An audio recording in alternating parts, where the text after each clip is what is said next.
So I just want to talk about the one of the policies that was just put out by one of the major parties recommending mandatory rehabilitation for prisoners. And that's an absolutely ludicrous idea. In prison, where our prisons are full of people who must do courses before they're even eligible for parole. And there's not enough facilitators within the prisons to do the courses. And the courses, when you make somebody do something they don't want to do, they're not in it for the right reasons.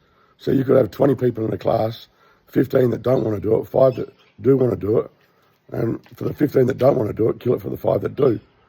It just doesn't work. You can't force a person to do mandatory rehabilitation. Imagine the problems that you're going to get. And maybe the problems for the staff, the safety, the security. It doesn't work. As I said, you can class addiction in 5 categories: an A, a B, a C, a D, and an E, and there's 3 types of E's. Change needs to start in Hakea in the remand centre, and you filter out the 3 E's. The serious ones, you send them into rehabilitation. They want rehabilitation, they want it. Don't put them in jail, put them in a rehab that focuses not just on rehabilitation, but also reintegration and resocialisation, and deals with the root causes of the issues of why they are like they are.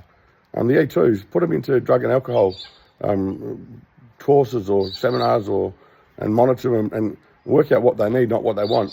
And most drug addicts or people who have an addiction to substances and stuff, they swap an illegal drug for a legal drug. They go off the heroin to the methadone or other types of drugs. They want the kick and the chemical. That's an E2. And they do anything and say anything to get drugs. And an E3, lock them up, put them in prison. They'll rape your mum, they'll break in your house, they'll stand over, they'll bully you. But when you put all those 3 E's in that one prison, them E3s have a really bad effect on the E1s and the E2s, and they live in that environment, that culture, and they conform to that culture. And when they've got out of prison, they've changed. And prison doesn't work.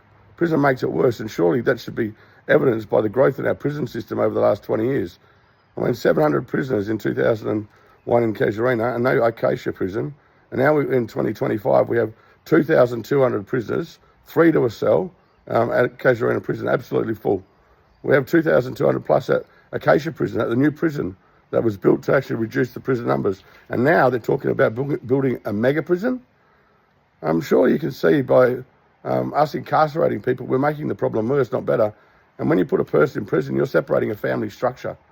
There are people who are really serious about wanting to change, stuck in the prison system, but they're caught up in the system, they're caught up in the matrix.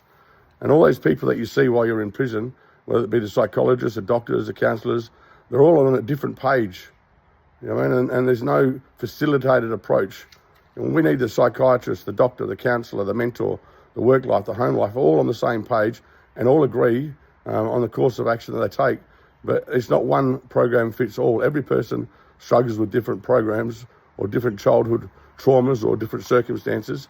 And so here at Shlom, we have 160 residents and we have 160 programs tailored to each individual resident, with all of us here all on the same page in the best interest of not just that person, but also their entire family.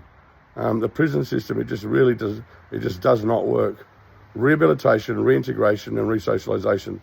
You can take the prisoner out of prison, but then you've got to get the prison out of the prisoner. To the qualified, I'm unqualified. To the educated, I'm uneducated. Well, let me tell you something. I've got 45 years of experience. Children's homes from the age of 7, put into Longmore boys' prison, not for committing a crime, just for running away from children's homes.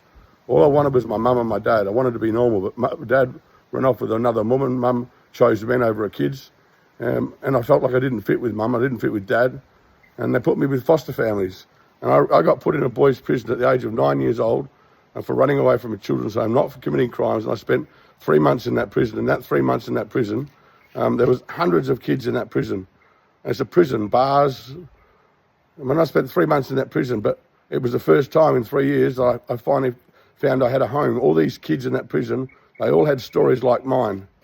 All they wanted was their mum and dad. All they wanted was to be normal. All they wanted was to run up the corridor, to jump in bed with mum and dad for cuddle, to go to one school, to do family holidays, to do normal stuff. I spent 3 months in that prison, and those kids in that prison become my family. And from then I became institutionalised, spending 9 years from the age of 9 to 18, 7 years in Longmore, 2 years in Riverbank. I've also spent time in all the prisons in Western Australia as a prisoner. I've been through the system, water the state, been sexually abused, everything you can think of, I've been through it. I mean, 2001, 2002 changed my life. 3 years of study, then 5 years as an ecumenical prison chaplain at Acacia Prison. And then from 5 years in 2010 to 2012, I became a full-time volunteer and floated around all the different rehabs and seen how they work. And I was taking people to those rehabs and watching people go from an illegal drug to a legal drug because the doctor said they had all this stuff. And all they would do is put blankets over it and blankets over it, over the main issues. You've got to take the blanket off and you've got to deal with the root cause of why they are like they are. They just want mum and dad. They just want to be normal. They're angry. They've been sexually abused. They've been abandoned. I mean, they had no stability growing up. And all you're doing is medicating and saying they've got all these issues. What a load of hoggly pop. What a load of hoggly pop. We've been going now 14 years, 15, 14 years. We don't get funding. We're not asking for funding. We're just asking for planning permission and also for the government, the powers that be, and the educated people, you know, to have a look. What we're doing is working. I've been in the system my whole life, wondering why I was stuck in that system. And now I've found a way to help people can change their life. And yet they don't listen. It doesn't make sense. Please share our posts. And I'm going to be doing a lot more of these videos and shining a light on the prison system, even the juvenile justice system. It's screwed up. I believe I've got the answer. The prison system, I believe I've got the answer. Drug addiction, I believe I've got the answer. Why won't people listen? Why are people playing politics with our lives and the lives of our families?